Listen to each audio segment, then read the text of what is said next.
So Neymar junior তো finally Saudi আরবে চলে গেল, এবং এইটা নিয়ে নেইমার জুনিয়রের যারা আপনারা রিয়েল ফ্যান, আপনাদের মধ্যে অনেক রকমের অভিযোগ আছে এবং নেইমারের দিকে অনেক অভিযোগ আপনারা ছুড়ে দিচ্ছেন, অনেক রকমের ক্ষোভ আপনাদের মধ্যে রয়েছে যে কেন নেইমার এই বয়সে টাকার জন্য সৌদি আরবে চলে গেল। সো আমার ফার্স্ট কথা, আজকে আমার অফিসে এত প্রেশার ছিল যে আমি আজকে ভিডিও করার কোনো পরিকল্পনাই ছিল না আমার, প্লাস হচ্ছে আমার কোনো সেট আপও আজকে কিন্তু আমি করি নাই। তবু আমার মনে হলো যেহেতু নেইমার ট্রান্সফার নিয়ে আমি এত ভিডিও করেছি, সো নেইমার যখন ফাইনালি ট্রান্সফার হয়েছে আমার মনে হলো একটা ভিডিও করা উচিত এবং আপনাদেরকে একটু প্রশ্ন করা উচিত যে আপনি নেইমার জুনিয়র হলে এই জায়গাতে কি ডিসিশন নিতেন। সিচুয়েশনটা যদি আমি আপনাকে তুলে ধরি, সিচুয়েশনটা রিড করে আপনি কি ডিসিশন নিতেন নিজের ক্ষেত্রে হলে, এই প্রশ্নের অ্যান্সার আপনি কমেন্টসে দিবেন।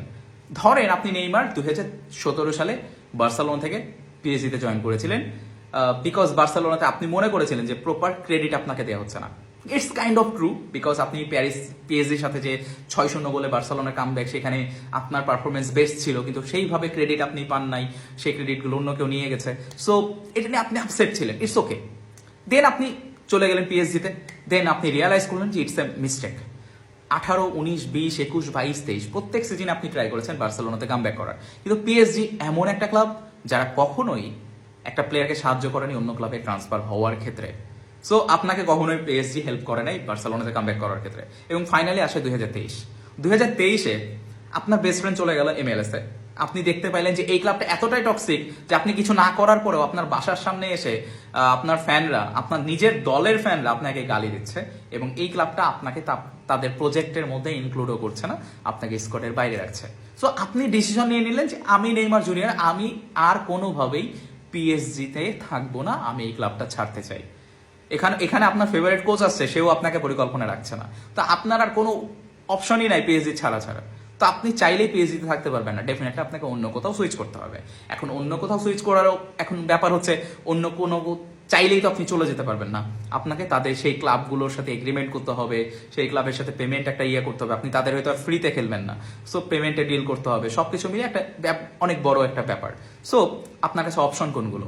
আপনার কাছে Manchester United, Newcastle United, Chelsea, বড় এইদিকে বার্সেলোনা। এর বাইরে কিন্তু নেইমার জুনিয়র আপনি টপ লেভেলের প্লেয়ার, আপনার কাছে অপশন নাই। আপনি অ্যাস্টন ভিলায় খেলবেন না, আপনি নটিংহাম ফরেস্টে খেলবেন না, আপনি ওয়েস্ট হ্যামে খেলবেন না, আপনি আটালান্টায় খেলবেন না, আপনি AS রোমাতে খেলবেন না, আপনি রিয়াল সোসিয়েদাদেও খেলবেন না, কারণ আপনার লেভেলটা অনেক উপরে। সো আপনার জন্য যে টপ ক্লাবগুলো রয়েছে এই হচ্ছে মানে অপশন। কিন্তু এখানে ম্যানচেস্টার ইউনাইটেডের রাশফোর্ড আছে, তারা নাম্বার 9 সাইনিং করিয়েছে, চেলসিতে মুদ্রিককে কিনেছে তাদের, সো ওই জায়গাতেও আপনার লেফট উইং পজিশনটা খালি নাই। সো এই দুটো অপশন অলরেডি ক্লোজ। আর নিউক্যাসলে কোনোদিন আসলে নেইমার জুনিয়রকে নিয়ে তারা সিরিয়াস ছিলই না, তারা কোনো টপ লেভেলের প্লেয়ারকে আসলে কিনতেই চায় না যাকে একদম হাইলাইট করা হবে তাদের স্কোয়াডের মধ্যে, তারা সব সিমিলার প্রোফাইলের প্লেয়ার কিন্তু কিনছে। তো আপনার কাছে অপশন বাঁচতেছে একমাত্র বার্সেলোনা। আর বার্সেলোনা এমন একটা ক্লাব যে ক্লাবের বর্তমান আর্থিক সিচুয়েশন খুব একটা ভালো না। আপনি এই ক্লাবকে প্রচুর ভালোবাসেন, আপনি এই ক্লাবে ফিরতে চান, কিন্তু এই ক্লাব আপনাকে এমন একটা স্যালারি অফার করছে যেটা প্রবাবলি আপনার জন্য মানে পারফেক্ট না। আর তারাও এটাও গ্যারান্টি দিতে পারছে না যে আপনাকে সেই ক্লাব সাইনিং করাবে। আবার এটাও না যে সেই ক্লাবের যে কোচ সে আপনাকে হ্যাপিলি অ্যাকসেপ্ট করে নিচ্ছে, বিকজ এখানে জাভিও কিন্তু হ্যাপিলি নেইমারকে অ্যাকসেপ্ট করছে না, নেইমারকে নিয়ে তার ডাউট রয়েছে। সো এইরকম একটা সিচুয়েশন যখন আপনি দেখতে পাচ্ছেন যে আমি বার্সায় যেতে চাই ভালোবাসা দিয়ে, এর জন্য আমি অর্থ অনেক কম নিতে রেডি, কিন্তু ফাইনালি হচ্ছে জাভি হয়তো আমাকে অ্যাকসেপ্ট করবে না। তো আমি রাজশাহী ছেলে, এখন আমাকে রাজশাহীতে যদি কেউ ডেকে বলে যে আসো বাবা তোমাকে আমি 5,000 টাকা স্যালারিতে চাকরি দিচ্ছি, আমি কি রাজশাহীতে ভালোবাসা দেখিয়ে যাব, নাকি এখানে আমি বা অনেক বেশি স্যালারি চাকরি পাচ্ছি আমি এখানে করবো? আমি বাইরে এসে এটাই করতেছি, আমি কিন্তু রাজশাহীতে যাচ্ছি না ভালোবাসা দেখাইতে চাই। তো ব্যাপার আছে। তারপরেও ব্যাপারটা কি যে জাভি যদি হয়তো পজিটিভ হতো, ডেফিনেটলি একটু হলেও চান্স থাকতো, কিন্তু তারপরও সিচুয়েশন যেভাবে একটা ক্লাইম্যাক্স তৈরি হয়েছে, সিচুয়েশন যেখানে কোনো গ্যারান্টি নাই যে বার্সেলোনা তাকে নিতে পারবে কিনা, তাকে অ্যাফোর্ড করতে পারবে কিনা, তাকে লা লিগাতে রেজিস্টার করাতে পারবে কিনা। সিমিলার জিনিসটা হয়েছে মেসির সাথে, মেসিকেও কিন্তু গ্যারান্টি দিতে পারে নাই। সো বার্সেলোনার পক্ষে আসলে নেইমারকে গ্যারান্টি দেওয়া সম্ভব ছিল না। তো নেইমার জুনিয়রের জন্য এই জায়গাতে অপশন কি? আর আরো একটা কথা, বার্সেলোনায় যদি যেতেও চায় নেইমার জুনিয়র, সেই জায়গা থেকে পিএসজি নেইমার জুনিয়রকে ফ্রিতে যেতে দিবে? আপনার কি মনে হয় কখনো এই ক্লাবটা কোনো প্লেয়ারকে কোনো ট্রান্সফারের ক্ষেত্রে হেল্প করেছে? আপনি এমবাপ্পের দিকে দেখেন, আপনি নেইমারের দিকে দেখেন, কোনোদিন হেল্প করেছে? কখনোই কিন্তু হেল্প করে নাই। সো আপনি কিভাবে আশা করতে পারেন যে নেইমার জুনিয়রকে বার্সেলোনায় ফ্রিতে যেতে দিবে? এখন বার্সাকে যদি বলা হয় যে তুমি আমাকে 40 মিলিয়ন দাও নেইমার জুনিয়রের জন্য, অনলি 40 মিলিয়ন, বার্সাকে দিতে পারবে? নো, পারবে না, কোনোদিনই পারবে না। বিকজ নেইমারের স্যালারি হাই, আবার সাথে 40 মিলিয়ন যদি দিতে হয়, তারা কখনোই নেইমার জুনিয়রকে কিনবে না, তারা অন্য কোনো মুভ মানে অপশন খুঁজবে। সিমিলার জিনিসটা কিন্তু হয়েছে। সো এই ক্ষেত্রে আপনি নেইমার, আপনি দেখতেছেন যে আমি এই ক্লাবে থাকবো না, এই ক্লাবের যে নতুন প্রজেক্ট তার মধ্যে আমি নাই, আমাকে তাহলে কোথাও তো যেতে হবে, কোথায় যাব? তখনই আছে সৌদি আরবের আল হিলাল। আল হিলাল এসে বলে পিএসজি কে আমি তোমাকে 90 মিলিয়ন দিব, 90 মিলিয়ন তোমাকে দিব নেইমারের ট্রান্সফারের জন্য। আমি জানি না 90 দিচ্ছে কিনা, কততে ট্রান্সফার হচ্ছে আমি খোঁজে নিই আজকে, ডাজন্ট ইভেন ম্যাটার। তো আমি এমনি শুনেছি 90 মিলিয়ন, সো 90 মিলিয়ন দিব। আর নেইমারকে আমি মান্থলি স্যালারি দিব 100 মিলিয়ন।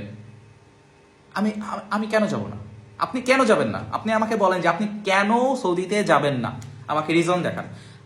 আপনার ফ্যানরা আপনার উপর রাগ করছে যে সৌদিতে চলে গেল টাকার জন্য, কিন্তু একবারও কেউ বলছে না যে নেইমার জুনিয়র সৌদিতে যদি না যেত তার অপশন কি ছিল, সে কোথায় যেত, তাকে কোন ক্লাব হাসি মুখে অ্যাকসেপ্ট করতো, তাকে কোন ক্লাব তার স্যালারি পে করতে পারতো।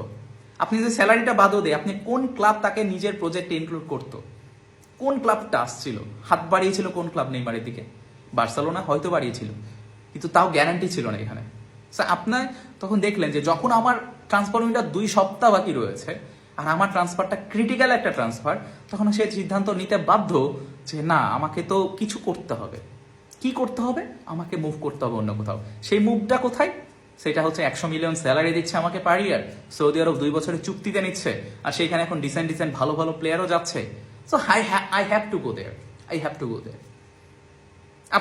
আপনি নেইমার হলে কি করতেন? এই জায়গাতে আমি যে সিচুয়েশনটা বললাম, আপনি যদি পুরো ভিডিওটা দেখে থাকেন, আপনি নেইমার হলে কি করতেন? আমাকে একটু অ্যান্সার দিবেন। আমার আজকে ভিডিও করার ইন্টেনশন ছিল না, আমি কোনো রিটেক এডিট কিচ্ছু করবো না, এই ভিডিওটা আমি ডাইরেক্ট আপলোড করবো। আপনি শুধু অ্যান্সার দিবেন, আপনি নেইমার জুনিয়র হলে কি করতেন? ধন্যবাদ।